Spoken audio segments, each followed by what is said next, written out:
Jason Gunn, welcome to the Marketing for Business podcast. Great to be here. And Thank you. I'm excited to be here. For one reason. Oh. We've had a couple of really good chats probably over the last couple of years. We have. And I like doing research for the old podcast. Oh, hello. You're the first person who actually has a Wikipedia page.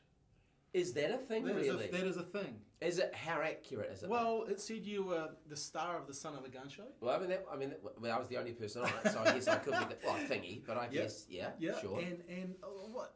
So I started asking a few people around. Do they remember the Son of the Gun show? And there's a few fans in the office, to be fair. Bless them. But are they fine now? Well, no one knew who Ollie Olsen was. Well, Ollie was. He was my babysitter after school. Yeah. There was when you think about it, there was just a long line of after-school television presenters, and I was lucky enough to be one of them. So how did you get it? Like, we're going to talk about a lot of stuff today, but I really want to get to your business that you're doing now. But let's for the people let's go back. How did you get involved in that? Like, I used to write lots of letters to television because I was like, oh, I'd love a job in television. Cool, right? They pretty much ignored those letters. Yeah. And what did you say?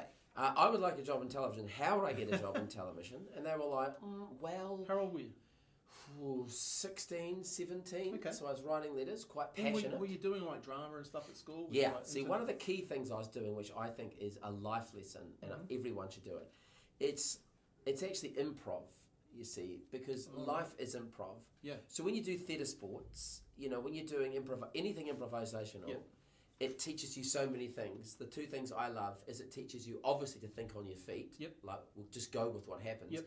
And it also teaches you to yield. So if somebody else comes up with something else, you've got to go, okay, well, we're going to go with that and we're going to make that work. So you're not the star of the show. Whoever comes up with something, we're going to go with that. So it's a great skill for life. And is that what you got good at? Like listen to me. Yeah, I did. But no, I did love it. And more to the point, I really loved it. Yeah. I thought, this is good. It's clever and it's funny. So why would you say that's a life lesson? I think because I think in every form of business, whenever what saved me and helped me over the years is my ability to think on my feet and go with the flow and just adapt and change. Yeah. And you're on stage, and this was supposed to happen, but it hasn't. So just tough cookies, just move on, just change, go with it. So that's that. It's taught me that, and even in business as well. It's like the plan is that this week we're going to do this. Oh, I see that hasn't quite worked out like that, and so you can't let it get you down. No. You just got to go. Let's just change. Yeah, being nimble enough to balance that out and go. Okay, we'll keep going. Totally. Yeah. No, I mean, not always easy either, but equally when you're up on stage doing theatre sports and someone throws something at you and you're like, I don't actually know where this is going, but you've just got to trust yourself that you've got it. Yeah, and trust that it's going to be okay too, and whatever you say and whatever you do is... Well, that's exactly it, and then it's not, this moment will not define you. And you go, and look, it might be brilliant, but good or bad, there'll be many other great moments too. So you're doing that. You're doing that. Like exercising the muscle as far as, hey, this is what I'm training for, this is what I believe in, this is what I am, this is what I want to become, and then writing your letters. And did you ever get anyone writing back? Or is it... Well, once I got one. I've got it at home actually. Was it a cease and desist? Yeah, pretty much it was. Look, really appreciate your writing, but this is the official letter that there is no... nothing. I thought, okay, that's cool. 6 months to a year later, an ad in the paper turns up and it's like, do you want to be a TV presenter? I'm like, I'm pretty sure I've been sending you letters for the last couple of years, so I'm going to have another crack at this. So they must have got it and thought, oh, God, not him. So they did a workshop for about... You didn't think of changing your name for that? That's a great idea, actually. I wasn't that smart. So I just went me again, hello, and they said there was going to be a workshop, about 20 people. Cool. I got onto the workshop. Nice. I had massive imposter syndrome because I saw the people on it and thought, well, you guys are good, you're much better looking, you're clever. And I thought, okay, right. So I didn't back myself. And then at the end of that weekend, Brian Allpress, who was running the course, said to me, okay, well, look, that was great. I remember he walked me to the car and said, we're actually going to offer you a contract. I was like, what? And I'm 18. Nice. Yeah, just till the end of the year. Now, P.S. it was September, so that's not a huge contract. Yeah, but still. But that went for 35 years, that contract. Wow. And so you went, there it is. You just kept on going and reinventing yourself. And But how good is that? Like, if you think about, I always say to people, like, persistence is one of the skills that, like any kid, like you have to have resilience. If you're listening to this as a child or a teenager, you have to have resilience. You have to have persistence. Like, if you're just giving up, like, Totally. 35 years, you know? Yeah, 35 years. Or you could get grumpy and say, well, I'm not doing that work till the end of the year, right? Yeah, totally. You think, I can do better than this, and off you go. But yeah. Did they say, look, they saw something in you, or they just like... Yeah, I did. I remember them saying afterwards, because then I had to come and meet the head of children's television at the time, Huntley, and Huntley was his name, a lovely man, and he said, we really like the way that you did this. I always remember them saying, we love the way that you talk to the camera and that you made the child who's watching the star of the show and not you. I remember thinking, yeah, that's cool, because I don't think I'm all that in a bag of chips. I'm just a person who's here to, to entertain you and make you feel at ease and remind you how awesome you are, and that's me, right? Was that like, where did you get that from though? Like, that's a gift, right? Like, that's like, parents. Well, I think I was lucky with mum and dad, two beautiful parents. We lost Dad 20 years ago, and Mum sadly just 6 months ago from this. Mum was just, and I see now, in Mum was that ability to just light up the room and bring joy to other people. Would always go out of her way to go, hello, I'm Janice. Now, what's your name? So wouldn't like it if someone felt out of place or ill at ease. Yeah. So she taught me that. She was the master of small talk too. I love small talk. Yeah. So she would have shown you through her actions. Oh yeah, and the way she treated people. Yeah, and just the joy that she could bring other people. Amazing gift, Yeah. And of course that was our greatest claim to fame with me growing up, was that my mother, in fact, taught Ray Columbus how to type when he worked briefly at the tax department. So classic. Yeah, there was fame in the family. Yeah, I was going to say. Yeah. Mm-hmm. So does I wonder if he still, well, God bless him, but I wonder if he remembered that. Like, that's a good point. I'd like to think he did, actually, yes. Hey, so what I find, like, if you look fast forward 35 years and a wee bit more, like what you're doing now, yes, how cool is that? Like, you're actually living that now as well, and actually helping people do that same give people that same gift. Yeah, when I hear that, I'm like, it does ring a bell.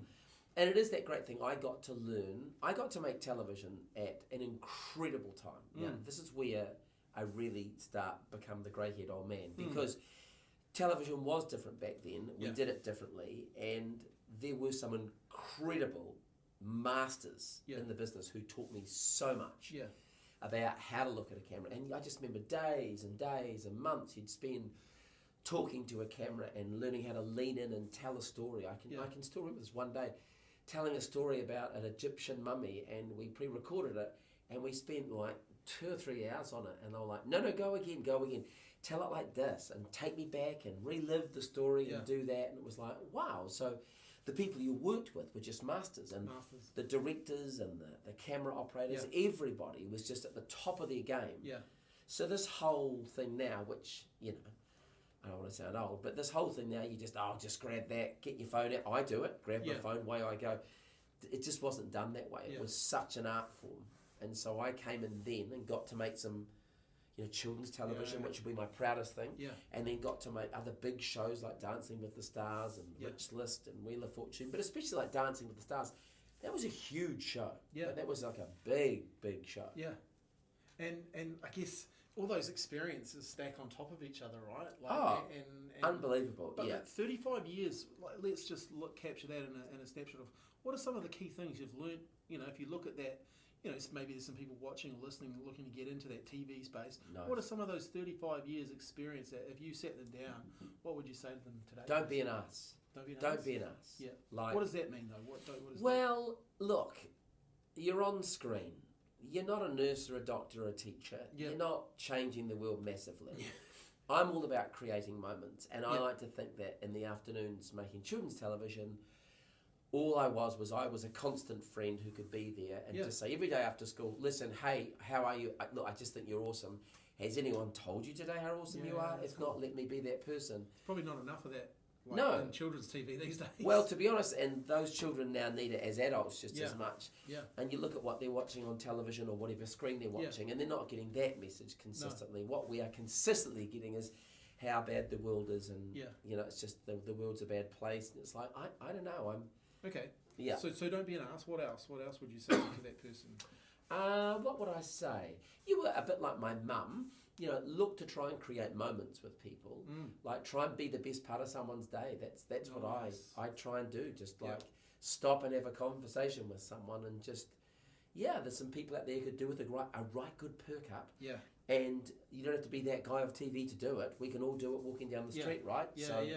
But if you've got a camera, I even love now, like on social media, you can go on Facebook and you can just talk about something. I talked a lot recently about my mum passing away, and you get a lot of men especially going, hey, look, geez, thanks, Jason.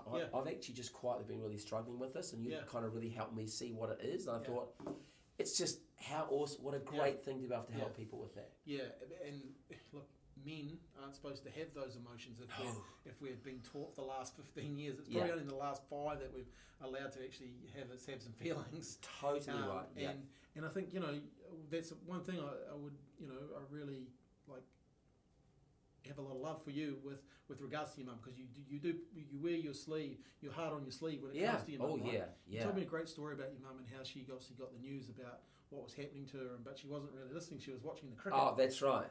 Yeah. And I just thought, wow, what a beautiful lady! Like she was too busy watching the cricket, and she didn't want to ruin my day by telling me about a conversation she'd had with a nurse. Yeah. And it wasn't a great conversation. So she sort of said, look, I wasn't really listening. I was watching the cricket. And it was just that thing about, that's right, because, Mum would always say there's someone else worse out there. Yeah. And even when she wasn't well, she still went out of her way to make life easier for other people. Yeah. So and protecting you. Just, This is it. This is exactly it. I remember making Dancing with the Stars once, and the director was in my ear, and he said, we lost a couple of cameras, and it's live, and you're like, back in those days, you probably had 700,000 or 800,000 people watching, so you're quite hello. Any next moment was a career-ending moment. You thought, hang on. So we lost a couple of cameras, and the guy Mark, a wonderful director, said to me, "Hey, Jason, I just need you to fill. I just need you to fill." So I went, "Well, okay. Hey, listen." So I just then started talking down the camera and talking to that person at home about, how I thought the show had been going, and we talked about this, and I just managed to just sort of bring it round, and then he said, "Oh my God, thank you, Jason. We're back now. You can continue," and we threw to the judges, and I remember he spoke, and he didn't know his finger was still on the button. There's a button they can push so you can hear them talk. And one of the people in the control room said, "How did he do that?" Yeah. And he said, there was this pause, and he went, "Children's television. That's where he learned that." It's like, and I thought it's so true. Such an art form, because I always say, children's television. Anyone can get on television and curse and swear and be clever and a bit of a smart ass, but in children's television, you've got to try and be clever and heartfelt and funny and all. But it's quite restricted. Yeah. There's a lot of stuff you can't talk about. You can't do. Yeah. And so if you can get good at that, when those restrictions are let go a bit, it's amazing what else that can enable you to do. Yeah. But I guess a lot of people, and there'll be people watching this and listening to this, remember you, and they obviously remember Thingy as well. And Bless. Good days. I watched a couple of skits recently leading up to the interview and stuff, and it really was a partnership there as well. Oh right? yeah. How. But when it now kind of makes sense for you, that whole improvisation and stuff like that. Those groundings of those skills that you learn. Well, Alan, who was Thingy, and we would just be, just pushing each other and just to the edge of those boundaries, trying to make each other laugh. Yeah. And some days you'd have to do it again, because I think we may have overstepped the boundary. Just saying, but he was such a clever man, because he was a camera operator and a director. So he taught me all about how to work a camera, how to turn one way. There are so many little things, so many little skills, and how to hold something for a close up, and just so many tiny little things that you learnt that no one else would think about. And every now and then I'll be showing somebody something, and I'll go, "Oh God, you don't know how, of course, you don't even know that's a thing." And I probably forgot, I just wrote it down, you've probably forgotten a lot of stuff that we'll never know, right, when it comes to this sort of stuff, right? I remember a beautiful man, Jeffrey Clements, Gacky. He taught me on my first day of television that if you were ever doing anything, and it's such a crazy, silly little thing, but such a great skill.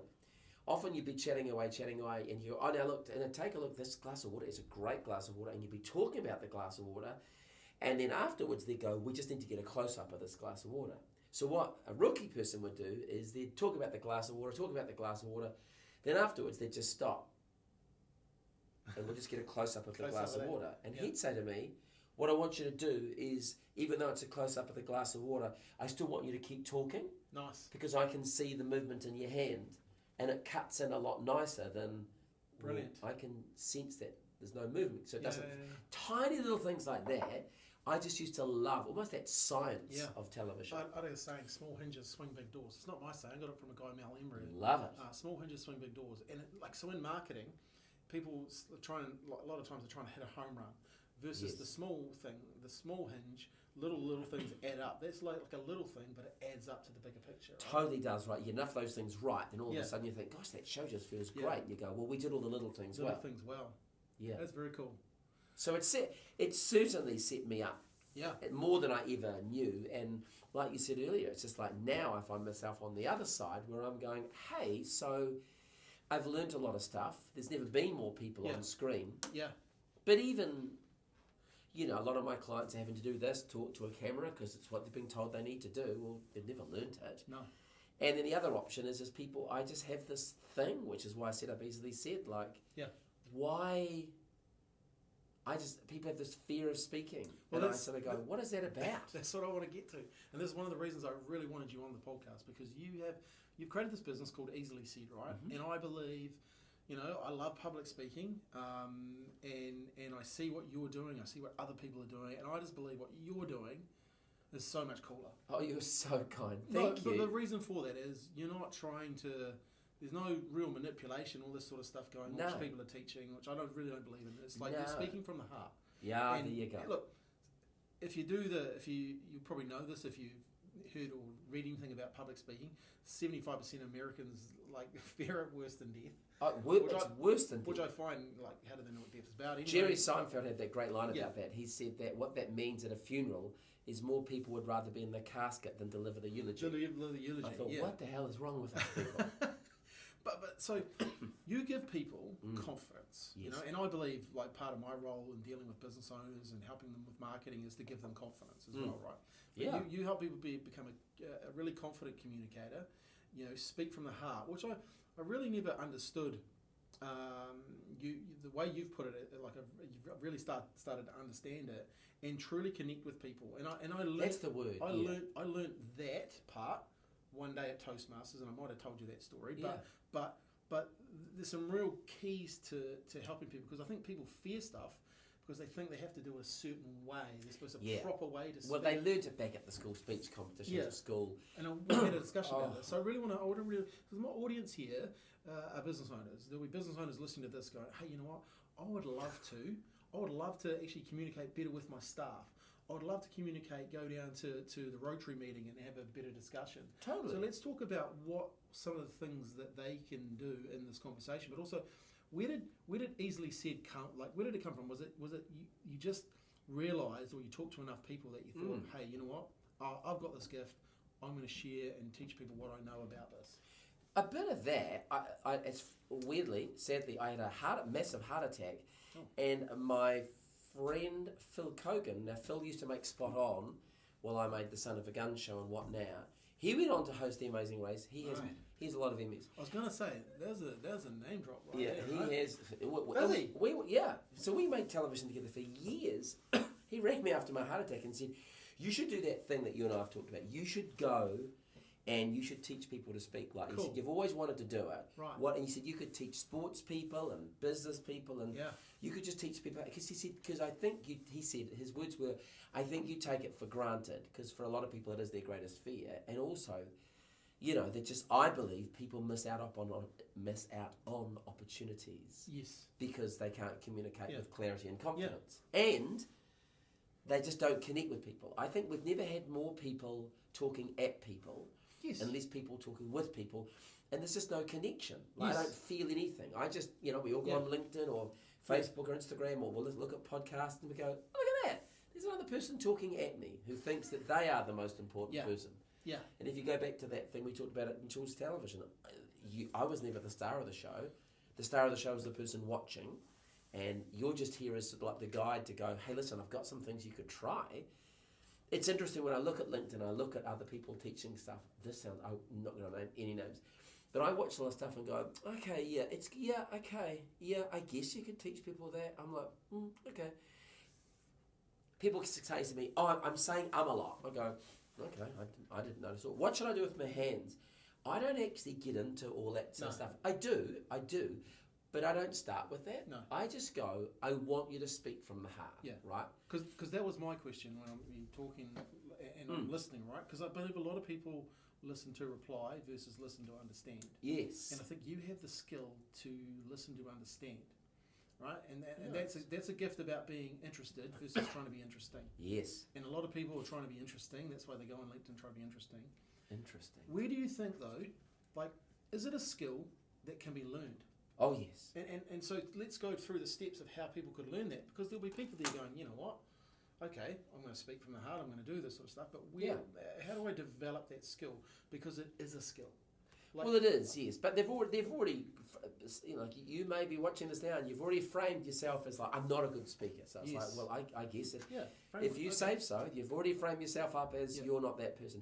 But then I would say, hey, like, if I said to that same person, shall we run a half marathon tomorrow? They'd go, I'll give it a go. And I go, have you done a half marathon before? No. Well, I mean, I don't like your chances. I don't see this going to work. I don't see it working well. But we would go, and that's why I won't do a half marathon. But when it comes to speaking, we turn up as if it's something we should be able to do. I don't understand. If you've never learnt a skill, how can you expect, and why do you expect to be good at it? Good at it. And there are certain things, yes, we all talk, but that's not speaking in public or getting up behind a podium and being the only person speaking, bringing out the best in other people. Those are different skills altogether. So I have my heart formula that I talk a lot about. Let's go through it. Yeah, so the heart formula. It's really like, you know, this is if you're listening to this is a time to really, I guess, turn off all those distractions, because this guy's world class and he's going to deliver something that, you know, because I've done a lot of research on this sort of stuff, from high performance, mastery, that sort of stuff. You have spent those hours, 35 years, there's a lot of time, energy, soul, heart, and everything gone into this. So let's go through it. Well, it's funny because I remember I was doing a conference for Mike Pero years ago, and I've known Mike for years. He said, could you just do some training with some of our people? I went, I don't know, what do you want to train them? He's like, I don't know, just on speaking and stuff. This is like years before Easily Said. I went, I guess. So I got on the plane and started writing some notes. 35 pages later, I was like, 35, messy. I went, it turns out there's some stuff in there that I did not know that I did. So I have this acronym, HEART, H-E-A-R-T, and basically that's what I teach everybody. And very quickly, it is an acronym, so each letter stands for something. So the H in heart stands for heart. And I always say, you know, you got to speak from the heart. It's that great phrase, no one cares how much you know until they know how much you care. So if you want me to care, it would really help if I saw you care. It's like, show me how much it means, and then it means something to me. People just speak from the head, facts and figures, and it's like, no. Empathy is the E.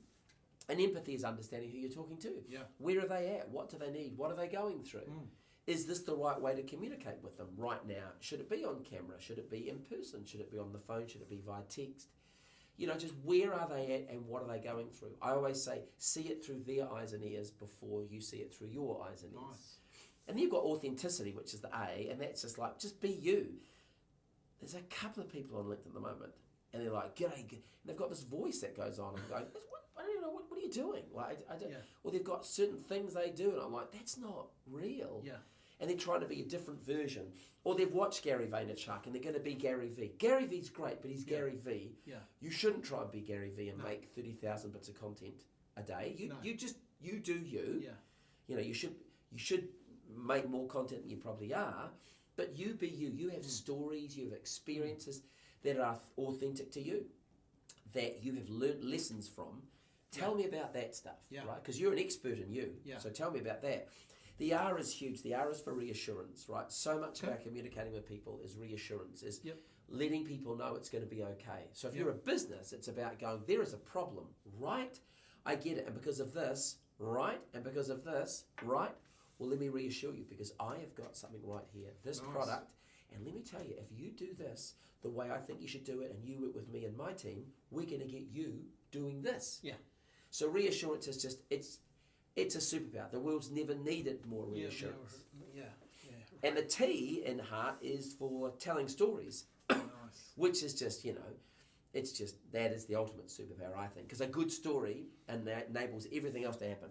A good story allows you to talk from the heart, have empathy, be authentic, and be reassuring. Yeah, true. And stories, we hold on to information with stories. I see so many people deliver presentations with slides, and I'm like, oh, good God, this is not good. Just too much information. Yeah. And I always say to people, you know what you could do? You could just send me an email. I probably won't read it. Yeah. But if you sent me the email, but today, in this moment, you could tell me a story and make me feel something. Take me on a journey. Yeah. Make me feel something, and I will never forget that story. Yeah. And then you can follow it up with some information later on. What's the I guess the art or the process to telling a good story? Like, do you have a formula for it? Like, because I watch some of the stuff that you talk online, and you have a story. Like, so you told me when you said about your mum and the cricket, you actually told the Australian, when you were over talking to New South Wales, cricket, how they made, you guys and girls and everyone made, a lady feel. And you told a story about your mum and that whole thing, and you tied that in to a point. And I think, like, there's a skill to that, right? Yeah, I think there is. I think when you see a video of mine, I just don't roll record and go. I will very quickly think about 3 questions. I'll think, what do I want this person watching to know? What do I want this person to feel? And what do I want this person to do?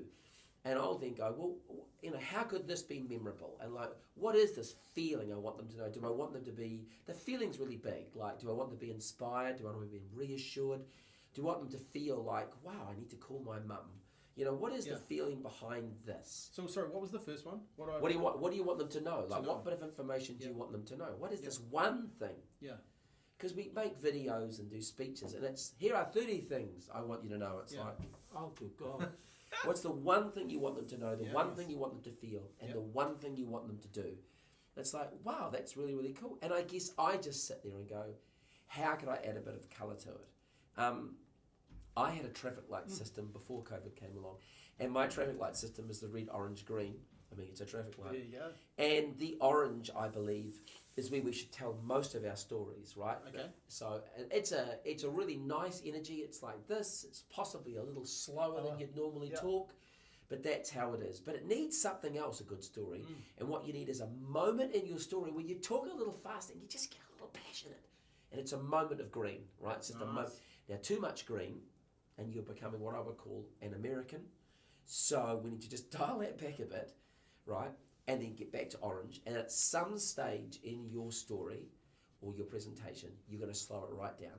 You're going to put the handbrake on, and you're going to go totally heartfelt. And now you're in red, and now you're speaking from the heart. And that's where I'm going to get you and really go, oh my God. And then I'm going to bring, now too much red, and now you're delivering a eulogy. So you've got to bring it back to orange again. And if you can try, I always say to people, show me your presentation, show me your video, get out 3 pens. Where is it red? Where is it orange? What a great takeaway. And where is it green? And they go, I don't have any green. I went, no. And you don't have any red. So sometimes when, for my own therapy, when I've been making videos for others, but for me about my mum, I think about this. And whenever I talk about a certain thing or, a certain thing with mum, I'll let myself go there and go, oh, this is going to be a little shaky. Oh, this will be, but it's okay. I feel safe doing it. But that vulnerability is a superpower. And especially for men, if you can really share with people, how much this means to you, and oh my God, if you get a bit emotional, that's fantastic. It's real, right? It's real and it's raw because there's so many people out there just going through the motions. Yeah, well, it's one thing. It's obviously it's your H. It's from your heart. Yeah, but absolutely. Authenticity is massive, right? Because you bring you to the equation, right? And that's what I think. A lot of people, you speak to business owners, and hey, we've spoken to a couple this week starting new businesses, and I'm like, right, guys, you've got to put you in this equation because if we don't, here's what we can do. We can take that logo from that website and we can put it right there on there. Totally. And exactly so if we want to sell nothing and be vanilla, then we'll just do that. But if we're going to... Everyone else is doing it. Yeah, because everyone else is doing that. But then you have a conversation with the person, and in 3 or 4 minutes, they tell you something that you go, wow, I didn't know that. And I'm like, yeah, I love. They almost share their why. Yeah, and it's like, well, bring that. Let's just bring that to the conversation, and you have to tell a story. You have to get people, you know, in on the thing now. Yeah, right? Because it's no good just to people just put their logo up and that's it. You know, the heart and authenticity is really, really, for me, it stands you out in a crowd. Can I tell you my favourite story that a client told me once? No. Well, I'm going to. No, so a friend of mine, he had to deliver, he works at Foodstuffs, and he had to deliver a speech. And it was to like a couple of thousand people, I don't know, a lot of people. And he was quite nervous. And he had to talk about how COVID had affected his staff. Wow. And he said, I'm just put some graphs up and some pie charts. I thought, wow, that will be death by PowerPoint. That will, I mean, I'd pay to watch this. Yeah. And I said, can we not come up with a story? Mm. So he said, okay, well, I could tell the story of Charlie. And I went, well, talk me through it. So remembering again, this is the topic or the idea is how COVID had affected staff, his staff. And if we're listening to this and we're taking it in and we own a business, this is relevant, right? We went through this. We lived this. We all get it, right? Yeah. So there's a massive sense of day that we're all on this together, this journey. And he tells me the story. He said, so I'm in there, it's during lockdown, and it's 5 o'clock in the morning. I've got 600 staff. He's doing okay. And he said, so look, thanks for coming in, guys. Bit of a motivational talk in the morning. Any questions? No. He said, I go to leave, and a guy at the front of the room puts his hand up. Yeah. And I go, well. And he said, it's Charlie. And I went, tell me about Charlie. He says, Charlie's this young kid. He's about 25. He started working for us when he was 15. I went, amazing. Cool. He said he's the most beautiful Polynesian boy. And the reason I tell you that is his whole family of about 30 come in every week, once a week. They come in and they sing. They bring a culture and a vibe to our community, and a heart to our community that we just adore. That are life and soul. You know, they've changed the way we interact with each other. Anyway, I think Charlie's got his hand up. He said, here's the thing. Charlie's been with us for 10 years. Most of the people in this room have never actually heard Charlie talk. Wow. Quite a quiet person. Wow. So what's going on here? Charlie's got his hand up. I said, you're right, Charlie. He goes, you just want to tell you, on the way to work this morning, I actually got stopped by the police. It's like, oh, what happened, Charlie? Oh, the police officer came up to my car and said, window down. He said, where do you think you're going? And he said, oh, I'm going to work at the supermarket. I work at the local supermarket. And the police officer was like, oh, really? Really? Can you prove that, mate? Can you prove that? And he was like, oh, yep. So he went into his bag, looked around his rugby bags, all sorts of old school lunches, all sorts of stuff. I'm like, oh, yeah. Finds a bit of paper. Says, there you are, officer. What happened next, Charlie? Oh, the police officer went down to his car and he sat in his car for about 10, 12 minutes. Wow. Interesting. Yeah. Anyway, I said, what'd you do, Charlie? He said, oh, well, I rang my mum because I was really scared. 25 years old, beautiful young man. Mum didn't answer. What'd you do then, Charlie? Oh, he said, I actually had a bit of a cry because I thought, you've really stuffed up here. I can sense there's something you've done wrong. Well, what happened then, Charlie? He said, well, the police officer came back and he said, out of the car, mate. Out of the car. So he said, I get out of the car. The police officer hands me back my paperwork. And he says, now listen. And Charlie says, yep. He said, I want to shake you by the hand, young man. And I want to thank you for what you do. You are an essential worker. And you make a hell of a difference to this community. Oh. I know. Oh.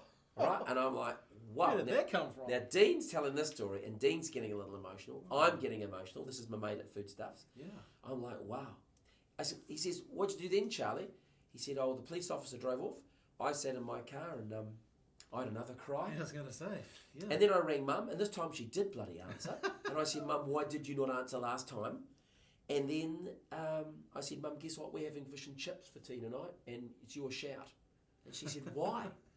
And Charlie said, well, that's because I think it's about time that you and the rest of the family just fully appreciate that I am an essential worker. And I said, mate, you need to tell that story and then sit down and shut up. Yeah. And he did. And he said, "Oh, listen, Jace." 2 weeks later, he said, "Jace, mate, they loved me." I went, People, "Well, to be honest, I think they love Charlie." they to be love honest, Charlie. yeah. But see, that's a story. Yeah. And if I showed you his slides that he was going to show, Yeah. I don't think in a month from now Yeah. you'd remember. But I'd suggest in 6 months from now, if I said, "Do you remember Charlie?" Yeah. You might just remember. Yeah, totally. Same message and a strong message got across. Yeah. How COVID affected our staff. Yeah.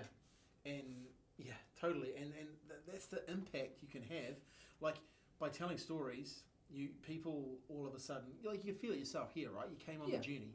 You wanted to know what happened to Charlie. You wanted to know why the policeman was taking so long. You were getting, probably some people were getting angry about all that sort of stuff was going on. But just the art of that, to bring people along that journey, and once again, people will remember that. And I think you've said it before, and people remember how you make them feel, not what you said. And that's, I think that's the... Well, take people on a journey. It's a story, and a lot of people just... I say don't just retell a story, relive the story. Try and live it in current form. So I'm sitting in the car and I'm doing this, or really paint that picture. Yeah. Go into the details. What happened? He went through his bag, and then he went, and it was about 10 or 12 minutes, and then he rang his mum. Just really walk people through the story, because all these little things are adding to you going, I don't like where this is going. Yeah. I don't like where this is going. Yeah. And then when it goes somewhere else, you go, son of a gun, I did not think it was going there. Yeah. So your role there, like you obviously, you give them the confidence to present that, right? Because by themselves, there's probably no way he's ever going to get to have the confidence to do that. Well, he doesn't know that this early on. He doesn't know the importance of the story. It's like, why would you show graphs? Yeah. Why would you show? So I always say I help people find a story and craft the story and tell the story. And a good story does need crafting. I mean, sometimes you've just got to go snip, snip, snip. We don't need to hear that. We could embellish that just a little bit. Or, think about that traffic light again. Let's pull on the handbrake there. Where's the red in that story? Yeah. Where's the green? Yeah. Where's the orange? So you're just trying to work out at what stage should you slow it down and speed it up, and just let people have a moment with you. Yeah. So let's just say, okay, someone listens to this, and they listen to it on a Saturday, going for a walk around the park, and there's a couple of people that will message me and they'll say, hey, I listened to this. But they're going on a Monday and they've got a team meeting, and they're talking to let's just say they're talking to 12 different people, and they have to say something on a Monday morning. What would your advice be to those people? Like, obviously you've got your heart, your empathy, your sensitivity, reassurance, and tell stories. How do they kick this off so it doesn't feel weird to them?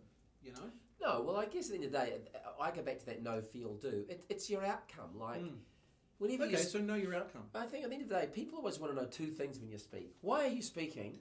Like, why are you? And where is this going? Like, what is it? How is this of any help to me? Yeah.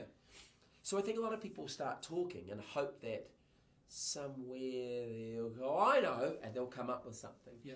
But my thing is quite simple. It's I might come back to you on Monday, and I go, and during the weekend, remember what I'm going to do is I'm going to try and, if I know I'm talking on Monday, during the weekend, I'm going to take a little notebook and I'm going to look for things that I could talk about. Yeah.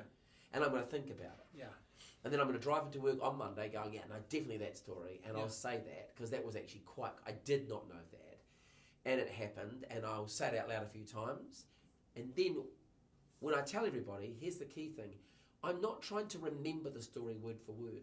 A story, like a presentation, should never be the same twice. Yes, I agree. Some days you stop here, some days you stop there. Yeah. Some days you don't stop. Yeah. So, but it's your story, your authenticity. How did it make you feel? Yeah. Show me how it made you feel. Was it a joyful moment? Was it a scary moment? Did you have a grateful moment? Yeah. And be in that. Yeah. Yeah. And I think also what I loved about know your outcome, because that gives you some sort of certainty. If I have fear on anything, at least I know what I'm trying to get across, my outcome. But one thing I always tell people as well is be curious. Oh, I love that. And I think this is part of the art of creating stories is to be curious, right? So I always say in presentations of like talking to people, it'll be a group of business owners, and I say, right, I'm going to give you another job, and your job now is a part-time job, but your part-time job now is to be a marketer. And they go, oh, why do you want me to become a marketer? So, well, because I want you to be curious. Yeah. Because if you're curious, you'll look at that and go, why are they doing it that way? Yeah. You know, okay, why are my competitors doing that? Or why did they say that? Why did the media mention that? And all of a sudden you start to be curious, because then you can look for stories from that curiosity. Totally. So I think as a business owner, and this is one of the cool things, once you start to learn more about what the frameworks and the processes you're teaching here, you'll generally start to be more curious, because you'll look for ways to add value to other people's lives through your own experiences. Oh, I think so. Do you know what? I had this moment the other day, this aha moment, when someone said, "What do you do at Easily Said?" And I thought, well, if you actually asked me, and what do I know? If I was being completely honest, I think I have a business that enables me to teach people to be more like my mum. Cool. That's why my business is. Yeah. It's not much of a sell, is it? No. Because you've probably never met my mum, so Yeah, you're like, cool. But deep down, that's kind of what it is. I want people to create moments with people. So I want you to come back on Monday morning and talk to your office, and I want you to go, you know what, I heard this news in the weekend and it was really, really sad, and this happened. And I just thought, I know what we do on Mondays. We just come in, head down, bum up. But I just wanted to start this meeting by going, you know, guys, I just love coming. I love working with you guys. Yeah. I love coming every Monday, and I probably don't say it enough. So just like, we don't know what tomorrow brings, but we've got this today. Yeah. I'm so grateful. People would go, wow. And you might go, you know, I was walking around the park, or sometimes I go past the hospital, and you'll walk past the hospital and you'll look up and you think, you know, we've all got some shit going on in our life. But I always look up the hospital and go, yeah, you know, there's bigger stuff going on up there, right? And I always say, pick a window, any window, and I guarantee if you focus and you could go into that window, someone's going through something potentially bigger than your little problem at the moment. I'm not belittling your problems. But it's just sometimes good to do that, to go, wow. So if you're on the outside of the hospital looking in, you've already won in some regards. Yeah. So I love that, and just sometimes people need to stop and be reminded. One of my favourite companies I do work with is Fulton Hogan, and I do a lot of work with them. You would never get a more salt of the earth organisation with people who just turn up and do not realise the difference that they can make. So one of the things I love to talk to the men and women there, they're sitting there in their orange vests. I just bloody love them. They're just the most gorgeous people. And I'll say to them, hey, just a heads up, there's someone that you could be working with today who just needs to be told, you know, and this sounds ridiculous, but maybe some young kids just started and they've dug a hole on the side of the road, and you're like, I'm going to say this much, mate, as far as holes go, it's a bloody good hole. And they laugh, and I go, but do you know what? It's more than that. It's like me talking to the kids back at home when I was making that children's TV show. They need to be told, you've got what it takes, mate. Totally. And mum's never said this, dad's never said this. Totally. And along you come at Fulton Hogan, and you go, good job, mate. Bloody great stuff. Thanks for that. Yeah. And you just think it's a passing comment, but you don't know how long they cling on to that for. And you know what? The world needs more of that. Doesn't it? I really believe in like coaching with kids and sports and stuff like that. Like, I remember saying, I'm going to drop a name here. Rob Waddell. I was talking to Rob Waddell about this. And I just said to him, you know, like, and obviously his wife, and they do a lot with sports. And I just remember saying to him, you know, coaching kids, sometimes you just realise that they just want someone to believe in them. Of course they do. You need to be that person that believes in them until they believe in themselves. And that's what you're talking about there with Fulton Hogan. You know, the new guy starts, or the new girl starts, and you say, hey, that's a great hole. You know, they might not know if that's a good hole or not, but you've quite worried about it. You've said something that they believe in, right? Yep. But they then know that and that's culture. Like that creates a great culture, and that creates a culture where everyone starts to have everyone's back. Absolutely. You know? And you look at that company, people don't work there for 2 or 3 years, they've been there for 30, 40, 50, 60 years, because they feel this whānau, this whakapapa, they feel like they belong there. And it's just, it's powerful. So what a cool thing you do in your business, you know, maybe listening to this, maybe step up and start to have some of those conversations. Yeah. Like try is a bad word, like you either do or you don't. Find the ways that you could, you know, have those conversations, how you could, and I really like what you've said here, making those moments for people. Yeah, totally. Creating those moments. How could you go in and create a moment? And I tell you what, do it for your customers, do it for your staff, do it and start. It's a muscle, right? You start to do it more and more. Well, I think so, because, you know, One of the things I use a lot, my phrase at the moment is, because my son uses it with me, what does success look like? Yeah. I had a great conversation with Olivia, who has been with me for 7 years. We talked on the podcast. We actually called it What Success Looks Like. And I love it. So we were looking at it, and it was a really great conversation.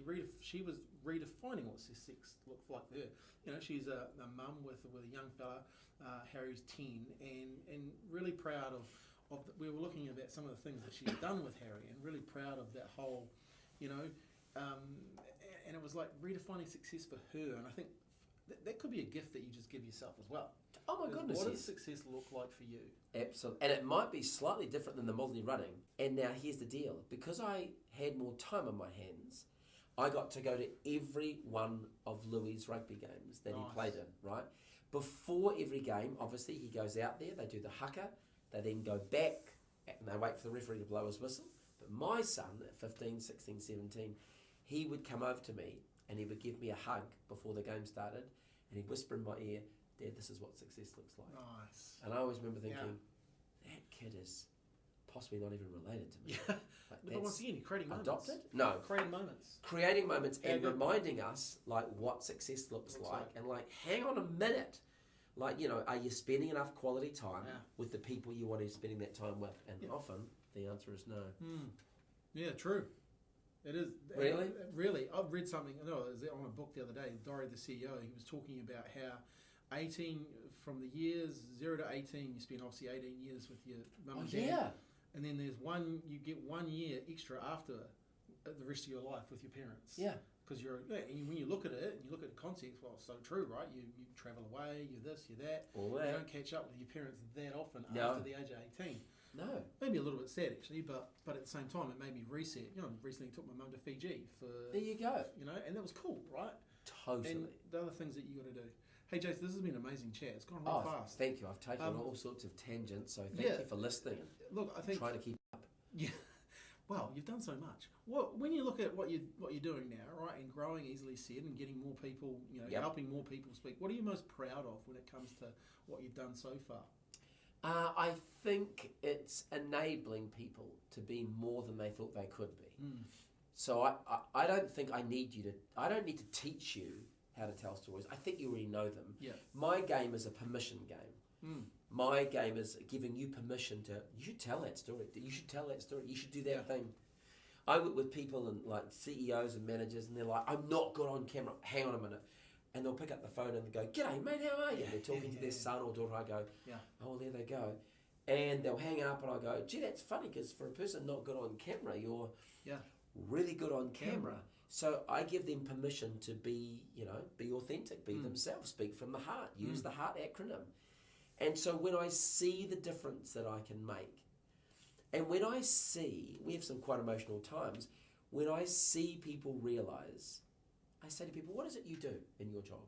They'll go, I work at this, I do this. In fact, what everyone always starts with is, what do you do, I say. They often say, being New Zealanders, it's always the first two words, I just. It's like, really? And I like to double down. It doesn't matter if you're selling houses, if you're selling milk, selling cars, if you're a lawyer. It's like, what do you do? I'm a lawyer. You're a real estate agent. I think this. Why don't we just double down and really realise the difference that you make to people? And then we'll find out what you really do. So if you're a real estate agent, I say to people, so what you really do is you provide people with a home. You provide a place for a family to feel safe, to come together, to get quality time they can never get back. It's like when you really start doubling down on what you do, you could say you sell houses, but it's just cutting yourself short, right? You're selling yourself short. It's much more than that. So one of the things I love when I teach people how to communicate is igniting in them this realization of what they actually do, getting that passion going, and then telling other people about that. And that's why you want to work with me, and that's how you get people, because people want a slice of that.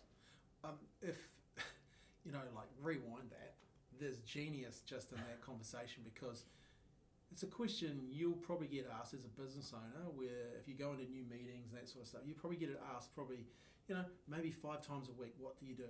Oh, yeah. Now go back, listen, and just hear what Jason said, and write a new script for what you're going to say. Absolutely. Because I normally at the end of these podcasts, I go, give me 5 things you do, blah, blah, blah. But we're not going to do that today. What we're going to do today is, there's genius in that. Like, stop saying, I just do. Yeah. And go back through. So what do people need to do? Because there's a really good, and let's not use real estate as an example. Let's use the lawyer, or accountant, because they're quite, Well, accountant's great, because I work with a few, and one of the first things that I do is I remind accountants of the link between mental health and financial stress. Wow. Like, it doesn't go well for some people, because they've let their finances get away. So what do they feel? They feel unsuccessful. They feel embarrassed. They feel like they've let themselves down. They've let their families down. They maybe hide it for so long. So now they're getting sick because they're holding this. I guarantee you no one has connected that. Right? That's what accountants do. What does an accountant do? Well, you think reassurance. Yeah. You think what you're going to do. In fact, stay with me. I'm reminded of this plane. I tell people about this plane ride. I went into Queenstown once. Worst flight of my life. Coming in, I'm thinking, we're going to go into the lake. We're not going to land. It's a shocker, right? I look down. It's an ATR, so it's a prop plane. The flight attendant's facing everybody, and she is crying, the flight attendant. I'm going, wow, let's talk about reassurance, shall we? Because at this stage, we're all ringing our family to say goodbye. Next minute, bing bong, on comes the captain. She says, ladies and gentlemen, these are my 4 steps for reassurance. Ladies and gentlemen, she says, you may have noticed we've come into a bit of turbulence. I'm like, well, no, shit, really. We have. So the first thing she's doing is she's acknowledging the problem. Let's acknowledge the problem. We're not going to pretend it's not going on. We're acknowledging it. The next thing she does, she says, look, I'm going to tell you right now, this part of the country, this time of year, we get a lot of it. So she's normalising the situation, normalising the problem. Then she says, what I'm going to do, you can feel the mood on the plane change. Then what I'm going to do, she said, I'm going to take the plane out sort of east a bit further, take it south, and we'll find some quiet, sort of calm air. She's giving us a roadmap. How we're going to get to where we want to be. And then she says, when I get to that quiet air, I'll get back on the speaker again, and just before we land, I'll talk with you again. She's going to keep up the comms. Nice. So she acknowledges the problem, she normalises the problem, right? She gives us a roadmap, and then she keeps up the comms. If we all did that, let's apply that to the accountant, right? The accountant comes along, and here comes client, and the client is like, well, I'm in all sorts of trouble. I've got credit cards up the wazoo, all this. And your accountant goes, no, I understand, this is not good. I see you've got this. It makes sense that you must be feeling this, concerned, stressed. I understand it. That's quite a mess, right? Step two, normalise it. I see a lot of it. Yeah. Mate, I see a lot of it. I want you to know this is not oh my God, I've never seen this before. So let's talk about that. So let's talk about a roadmap. What could we do to get out of here? What are some things that we could put in place so we get away from here and get closer to where we want to be? Now, listen, time's up, but don't worry, we're going to keep up the comms because we're going to meet again next week, and you're going to email me if you're not sure. We're going to stay in touch like this because we've got this little plan we're going to come up with. So keeping up the comms. Brilliant. And I reckon that's so what does an accountant do? An accountant helps people with their finances. No. An accountant takes people who may feel a little lost, a little out of control, a little lacking confidence, and says, you know what? I'm going to be your guide, and I'm going to give you a plan. And not only are you going to get out of this mess, you are going to thrive. So what does that accountant do for that confidence, that person? Yeah. That person now goes home and feels like, I am a good dad. Yeah. I am a good mum. Yeah. I am a good partner. Yeah. It's mental health. Yeah. Or you could just say you help people with your finances. Yeah. Well, crazy, isn't it? Now you have a choice. There you go. You know? There you go. I love what you talk about as far as that 4 steps. You know, acknowledge, normalize, problem, roadmap. That you know, so that story though, just to finish this off, because that's like, were you thinking of that at the time, or you have white knuckles holding on? Oh no, at the time I was absolutely myself. I just thought, oh my God, no, really. And it wasn't until I landed. You thought of. I thought, how the hell did we get out of that? Literally, I mean, well, how did we literally not go on the lake? And then it was when I left, the pilot was coming out, and I said, hey, thanks for your words. That was really, really awesome. Then when I got on the Uber in Queenstown, I thought, okay, what did she actually do there? Why did the whole vibe of the plane change in literally a couple of moments? Yeah. What did she apply to us? What did she do? And then I just sat there and thought, gee, it's what we could all do better when we're at home with our kids, with our partner, with people we work with clients we want to work with, potential clients. I have this other thing when I talk to people, I say, you got to double down on what the problem is. Like, your problem is this, right? And they go, yeah. And then you double down and go, and I bet you that makes you feel like this, right? Yeah, it does, absolutely. And so because of that, you're not doing this. Yeah, okay, well, don't worry, because I'm going to reassure you right now. Yeah. And we're going to bring it home and we're going to be great. So it's amazing, but you've got to put energy and enthusiasm and passion into this to make it work. Because it's the curiosity. You sat in the car, you started being curious about why this, why that, how did this, why did she say that? And all of a sudden, because you're being curious, your brain will give you the answers that you want. So true. If you ask the questions, the answers turn up, don't they? And when you become more and more skilled at it, like you've become, you all of a sudden have packaged it where now you can help accountants really help people. Now you're helping all these other businesses because, like I guarantee if there's an accountant here that hasn't been trained by you, when they get asked tomorrow, they would have, yesterday they would have said, I help people with their accounts. I help business owners with their accounts. Tomorrow though, that same accountant, if they take on the challenge that we're just about to give them, is to go through and look at everything that Jason's just said and create something different. Create a moment that person will stop and go, wow, no one's ever said that to me. And it's that thing also, what it does for you is that it gives you a certain pride in purpose. Wow. And so I want to mention, if you've got children, we have children obviously. And same name. Same name. Louis. Exactly right. Great minds.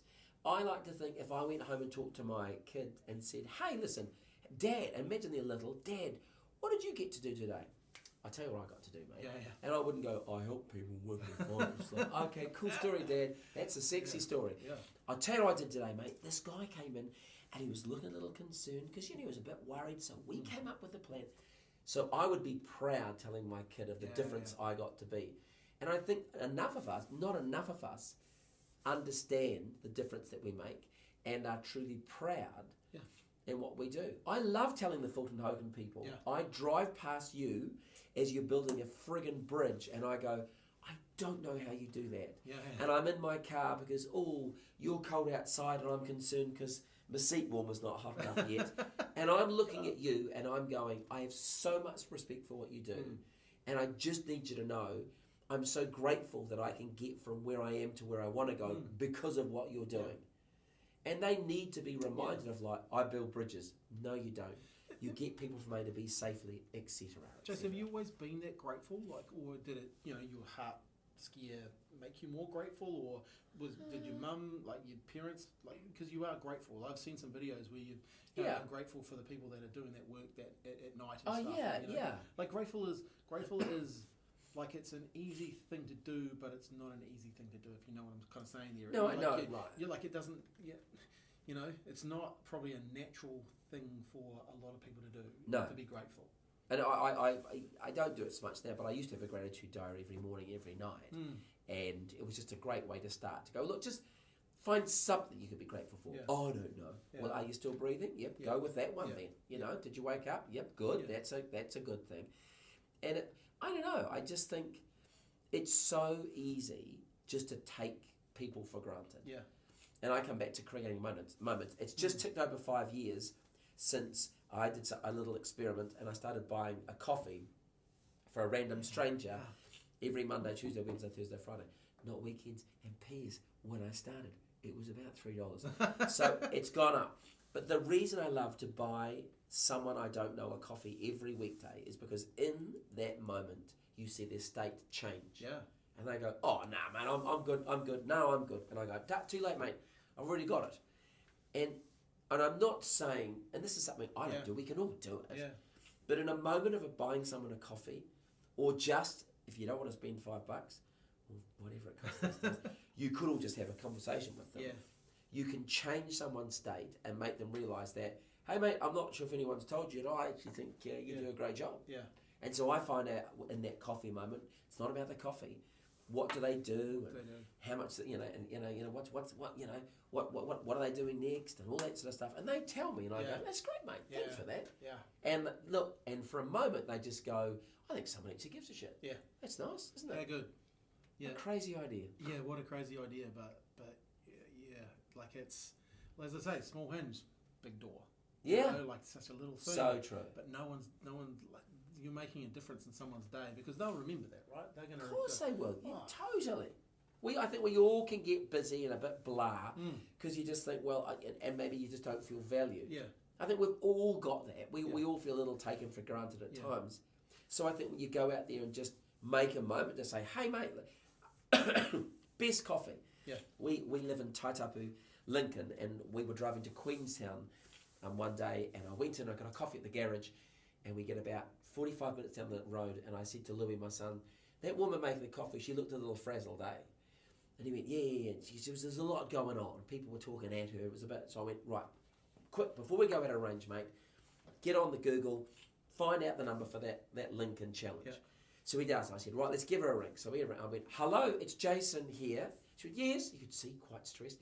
I just got a coffee from you just before. And she went, oh, God, yes, what? And I went, no, you shut up, shut up. I said, I want you to know, that is the best coffee I've had in such a long time. And I said, you have started my holiday in the best way possible. And there was this pause. Nice. And you could hear in her voice, I kid you not, it's one man thanking her for a coffee. There was just that little moment. Yeah, how good.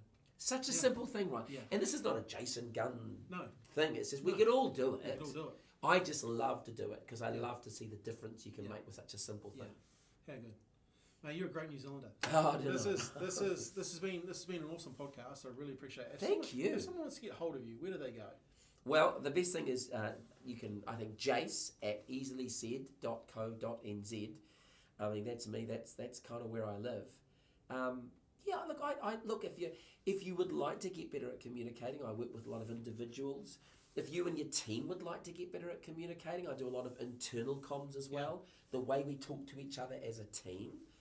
And if you want to get better at telling your story, maybe you've got to get on camera and think, oh God, how do I do this? I can help you do it. There is a way to look natural on camera, but you've just never been taught. So look, if any form of communicating is something you'd like to get better at, I would love to work with you. It'd be great. And we'll have a lot of laughs too. Totally. And look, if you've listened for this long, you deserve to check him out and go and learn some stuff from this man. Like, if you want to learn, I always say world-class training, world-class outcomes. It's one of our core values here at Digital Influence. Nice. I believe if you're going to invest with the best. And like from someone who nagged to get in the door at TV at 16 to finally getting in when you're 18 to being 35 years later, knows the nuances of the cameras, etc. But also you've just listened to there's probably been about 8 or 9 really good points that you could take away and implement. This is for free. Like here's wait a minute, what? No, I'm joking. There is genius in here, and if you want to take your business to the next level, get involved and take your speaking to the next level. Because the coolest part is you'll have more impact, like Dean. Dean's stuff there. What a great story, and Charlie, you've been brave enough to put your hand up to share that story. Great, right? I think is awesome too. So, Jason, appreciate your time. Thank you. Thanks for what you do. Hey, and seriously, thanks for the difference that you make. I see you provide so many people with confidence and guidance, and I've come to you for guidance. So, yeah, it's great. I mean, you're doing what we're talking about. You are just reminding people of the gifts they've got, and then, so mate, look, thank you for what you do, man. Appreciate it. Hey guys and girls, thanks for listening to the Marketing for Business podcast. As always, we'd love it if you shared this with just one other person. We're on a mission to help more and more business owners and just create that community. So please share this. And if you can, send us a review. We love reviews. Thanks to Anna and thanks to Daryl for recently giving us a great 5-star review as well. So thanks for your time. And always celebrate your victories and have a great day.